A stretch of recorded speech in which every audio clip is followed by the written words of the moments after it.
Bonjour et bonne année encore une fois, Oumar. Bonjour Rachid, bonne année à vous et bonne année aussi à tous nos téléspectateurs. Effectivement. Alors, avec vous, on va explorer 2026. On va commencer à explorer 2026, au Maroc particulièrement, et on se demande à quoi faut-il s'attendre sur le plan économique. On a vu tout à l'heure dans l'envie de presse qu'il va y avoir beaucoup de réformes, mais alors sur le plan économique, qu'est-ce qui normalement il devrait se passer? Oui, alors Rachid, quand on parle du plan économique, on va peut-être faire une analyse sur trois volets, à savoir sur le plan macroéconomique avec les données habituelles de croissance, etc. On va parler aussi d'inflation, mais aussi voir des secteurs qui sont à surveiller. Alors, sur ce qui concerne les données macroéconomiques, la première des choses est qu'il faut se rappeler que le projet de loi de finances, d'ailleurs comme on le voit affiché ici, prévoit une croissance de 4,6%. Je dis projet de loi de finances, peut-être je me trompe, mais plutôt de loi de finances, parce que justement, à partir de ce 1er janvier, cette loi de finances donc, entre en vigueur. Elle va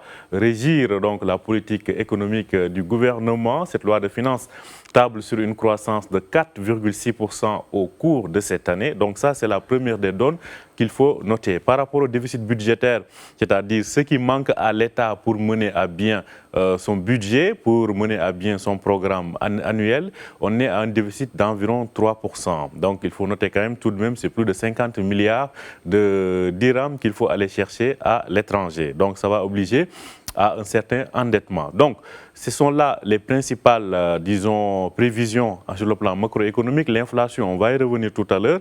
Alors, il faut noter que globalement, l'économie marocaine est dans un cycle où elle doit aussi prévoir les chocs qui se font de l'extérieur, les chocs qui proviennent de l'extérieur. Et on sait qu'on vit dans un monde où on est dans les incertitudes, c'est-à-dire qu'une décision qui peut survenir de Washington ou d'ailleurs peut chambouler pas mal de calculs. Donc, on est dans cette phase-là. Et autre chose, c'est que l'économie marocaine est dans une logique de capter les relocalisations sur le plan industriel.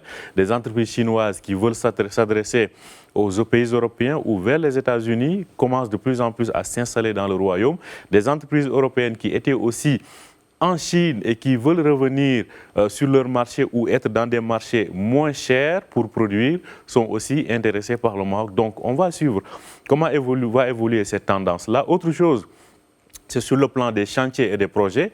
Il faut dire que l'année 2026, après certainement cette canne que nous sommes en train de vivre, va marquer le début de certains grands travaux pour la préparation de la co-organisation du Mondial 2026. Donc globalement, c'est ce à quoi il faut s'attendre sur le plan macroéconomique, Rachid. Et il y a d'autres, bien évidemment, points que nous allons évoquer, comme l'inflation. Oui, l'inflation, justement. Alors, à quoi faut-il s'attendre? Parce que c'est vrai que le Maroc essaye de limiter au maximum l'inflation. Et en même temps, les Marocains, eux, ont l'impression que les prix flambent. Oui, c'est ça. Alors, c'est un peu ça, cette dichotomie, ou bien cette différence de réalité entre les chiffres et ce qui est vécu réellement. Alors, pour ce qui est de l'inflation, la loi de finances dont je parlais justement annonce une inflation ou prévoit une inflation à 2% durant cette année 2026. Alors, Rachid, l'année dernière, on était à moins de 2%, mais cette année, on sera à 2%. Ça veut tout simplement dire que rien que sur le papier, on prévoit une hausse des prix à la consommation. En tout cas, il ne faudrait pas s'attendre franchement à une baisse sur la base de ces prévisions-là. Et cela vient nous donner une idée de ce que vous disiez entre les chiffres et le ressenti, parce que là, on constate que les prix sont encore, comme on l'a dit ici souvent, anormalement à des niveaux élevés. C'est le cas pour les viandes, c'est le cas aussi pour certains produits, les fruits et légumes par exemple, certains fruits et légumes, mais surtout les poissons bien évidemment. Ouais. Alors les carburants a baissé, il faut le noter, on est à moins de 11 dirhams ou 12 dirhams selon l'essence ou le diesel. Là, les choses ont baissé, mais pour ce qui est des viandes et des produits halieutiques, les prix sont encore anormalement élevés. Pourquoi? Parce que pour les viandes, on se rappelle qu'il y a le cheptel national qui a été largement impacté par cette sécheresse. Donc, ce qui fait qu'on importe encore de la viande rouge. Cela explique la cherté. Pour ce qui est des produits halieutiques, on a constaté une baisse de 10% des prises durant l'année 2025. En tout cas, jusqu'aux 11 premiers mois, une baisse de 10%. Cela veut dire qu'on pêche moins, on attrape moins de poissons. Donc, tout ceci renforce les prix sur les marchés. On verra qu'est-ce qui sera fait pour maîtriser cette inflation-là? C'est important, sinon c'est un argument politique parce que nous sommes en année électorale. Normalement, en septembre, il y a des élections législatives. Soit ce gouvernement va continuer ou un autre va lui succéder. On verra ce que cela va faire.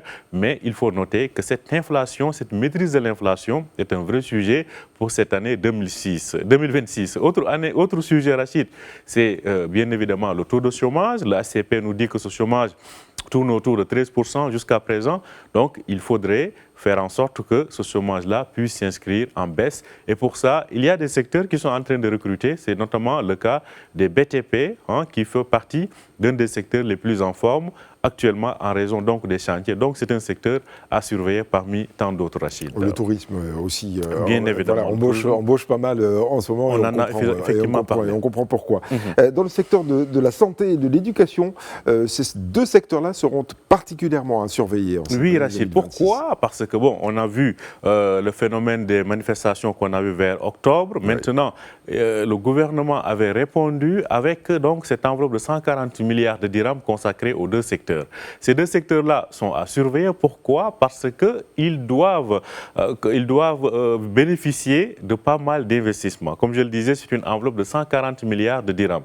Comment le gouvernement va accélérer la mise en œuvre de cette réforme-là? C'est le grand sujet parce qu'il y a beaucoup de chantiers qui doivent être lancés, notamment la finalisation de plusieurs grands hôpitaux. Donc la concrétisation de cette feuille de route du secteur, de cette réforme du secteur de la santé, avec aussi de l'embauche, énormément de médecins.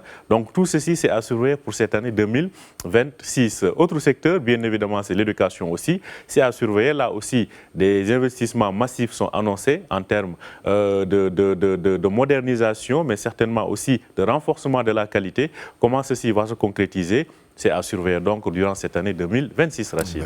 Comme quoi, on a quand même beaucoup de choses à surveiller. Beaucoup, énormément de choses. Merci beaucoup, Oumar Baldé, pour cette première Story Echo de l'année 2026.